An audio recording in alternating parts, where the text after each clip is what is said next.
Let's talk a second about PR education. You've had some experience. You've worked with college students, and you seem to enjoy that from a previous conversation that we had.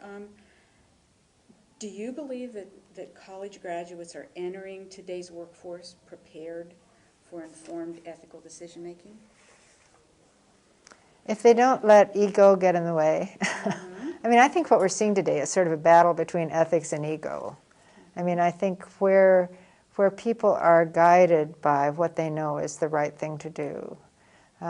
I personally, once I became accredited by PRSA, and this may sound sort of corny, but I put up the PRSA Code of Ethics. I had it laminated and permaplaqued and put it up on the wall in my office. And people would come in and they'd be looking around and they'd say, "What's this?" And I said, "That's the Code of Ethics of my professional association." And it was really fun to see them respond to, "Oh, you have a Code of Ethics?" And I used to love to say, "No, doesn't your profession have?" I mean, yes, I do. Doesn't your profession have one? After I became a member of the Page Society, I did the same thing with the Page Principles. And I do think that sometimes you need something on the wall, a little bit like Johnson & Johnson had the credo that everyone had on their desk, so that when something happens, you know what to look at.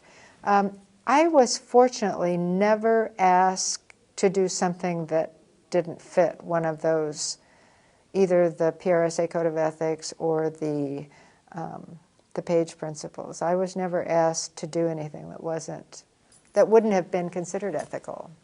But I do believe that if I had been, I would have. Now there were times when some people would say, "Well, maybe we could postpone that," and we'd say, "No, no, no, no, no, no, no." You know, I think you have to, but you don't do it by saying, "No, that's not an ethical thing to do." I mean, I think you just do it by always keeping your eye focused on what is right.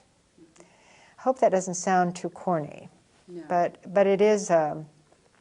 I think coming to meetings like this one, like the Page Society conferences, reinforces a lot of that. This is what we stand for. This is what we believe in.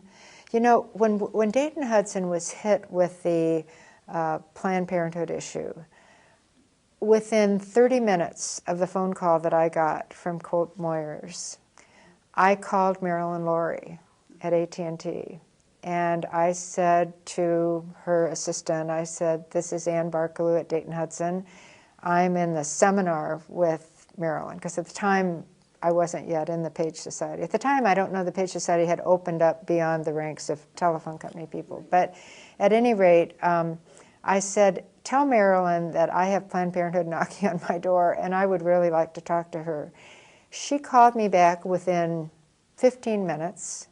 We spent a half an hour on the phone, and it was one of those, "Marilyn, if you were doing this, you know, how would you respond?" And so I think the kind of sharing and learning that we get from each other is, I mean, that's sort of what Arthur Page was talking about too. Is this what we can do together is so much stronger than what we can do separately.